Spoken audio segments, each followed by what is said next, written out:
Every company has secrets that they don't want you to know. Everybody has a few secrets that they want to keep below.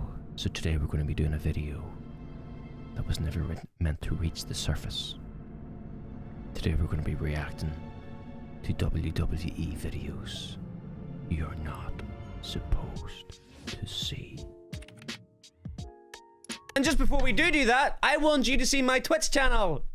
Shameless plug, but anyway, if you guys are interested enough to watch me more, there's a link down below in the pinned comment. Come and follow the Twitch. Come and say hello. Let's do this. WWE produces a ton of content that they are more than happy to show you. However, the videos we're about to see are the ones that WWE never intended you to watch. After WWE had finished filming an episode of SmackDown in 2014, Michael Cole was chatting with his boss, Vince McMahon, through their headsets about some talking points. The WWE Network had just launched, so the company really wanted to promote it. Unfortunately, since Michael Cole was a commentator, he was the one who had to constantly plug the network, much to the fans' annoyance. In some leaked audio, you can hear Michael Cole getting upset and talking back to McMahon. Do you want me to say that every time? Because I said it a load of times tonight. Okay. Yes, sir. So you want... Yes, sir. Yep. Okay, I got it, sir. I just didn't know if you want me to hit it every time, but I'll do that from now on. Okay, you got it. Thank you. Knowing the stories about... Yo, shout out to Michael Cole. What an absolute kiss ass. Yes, sir. Okay, sir. No problem, sir. I will do that. Oh, you want me to suck your dick too? Okay, sir. No problem at all. Thank you so much, sir. I can't wait. Oh, Mike, you gotta love him. Vince McMahon's the boss. You gotta do what the boss says. Angry Vince McMahon can get. I would love to know what McMahon said to Michael Cole after that comment. Originally, Dean Ambrose was not supposed to be part of the Shield. Instead, WWE planned on having Ambrose make his main roster debut by himself and feud with Mick Foley. They actually began a storyline, but it didn't start on TV. During the weekend of WrestleMania 28 in 2012, Mick Foley was at a hotel meeting with fans. Dean Ambrose, who was wrestling for WWE's development company FCW at this time, approached Foley and said Mick had to be held responsible. You ruined a generation. You're responsible for a lot of what's wrong with it. You need to be held accountable. All the 14-year-old kids ruin their lives, ruin their dreams. Name one 14-year-old kid. I got smart real quick and I made it, but a lot of my friends didn't. A lot of my friends didn't. Your friends are what? Are they dead? And you got off scot-free. You need to be held accountable. Security eventually kicked Ambrose out of the building, but this looked like a real altercation between Dean and Foley. Of course, the whole thing was planned and was supposed to set up a rivalry that would see Ambrose make his main roster debut. Due to Foley's health though, the hardcore icon wasn't allowed to wrestle, so the rivalry got scrapped, and Ambrose eventually joined Seth Rollins. I ain't gonna lie, I'm glad that he just said that this whole thing was set up, because for someone to say to Mick Foley, you ruined a lot of generations, I'm assuming it was because of how hardcore he was when he's...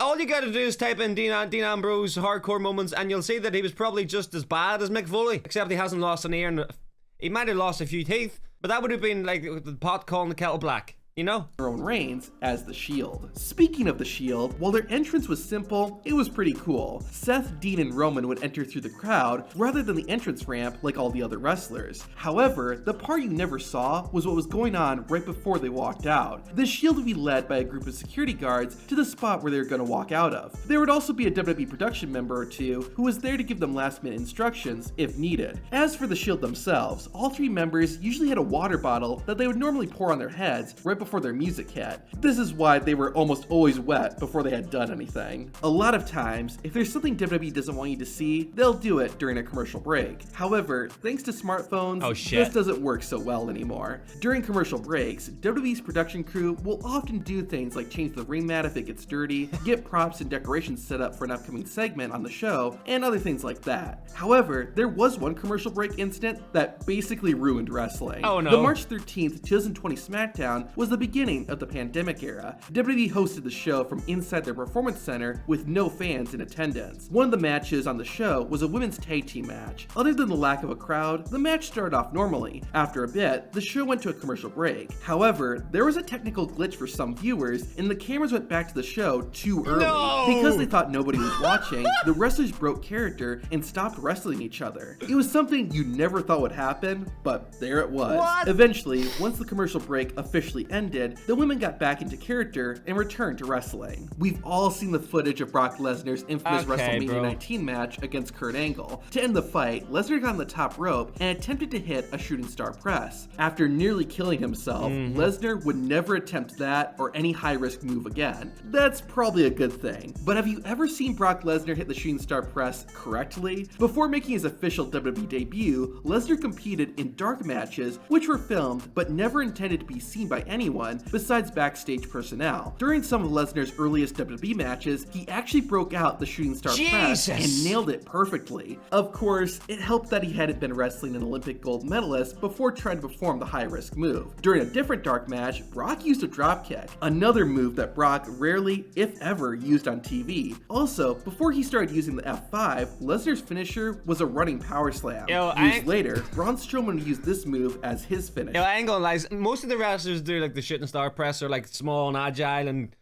Brock Lesnar is like 6'4", 39 stone of pure muscle. Imagine that landing on top of you. Fuck that. Around the same time that Brock Lesnar was competing in dark matches, so was Randy Orton. By watching these matches, you can see that Orton's moveset was much more versatile than what he would eventually settle with. Part of the reason for that is that Randy Orton, like almost all wrestlers, was experimenting with different moves to see what worked best. Something else that's crazy to see in these matches is Randy Orton making his entrance on the original SmackDown set with the oval Titantron in the corner. Sick. By the time Randy Orton made his official Absolutely WWE debut in 2002, SmackDown had switched over to the iconic fist set. That was also it's bizarre seeing Randy Orton in this Attitude Era environment. Now here's something that fans really were never meant to see. He's been there for a long Whenever time, WWE does a steel cage match, the cage is already set up and lowered into the ring. This of course allows them to get the match started faster and looks a lot better. Well, when WWE is off the air, they don't have to worry about all that. Instead of attaching the cage to the ceiling, WWE's production crew just brings out the individual parts of the steel cage and sets it up in the ring. WWE usually only does this for matches that aren't shown on TV and are intended for just the live audience. Some moments are so controversial that WWE actively tries to prevent people from ever seeing them. To watch the moments WWE doesn't want you to see, hit the video on screen. Alright, ladies and gentlemen, some of that was pretty interesting. And just to touch on the Randy Orton, he's been around for like over 20 years. That has to be over 20 years, am I right? Somebody let me know how long he's been going for. He must have started really young, because I don't think he's like that old, you know? Anyway, I hope you enjoyed this. Hope you enjoyed this reaction video, guys. If you want me to do more wrestling videos, let me know what I should check out down below. I appreciate you. I appreciate your time. Peace.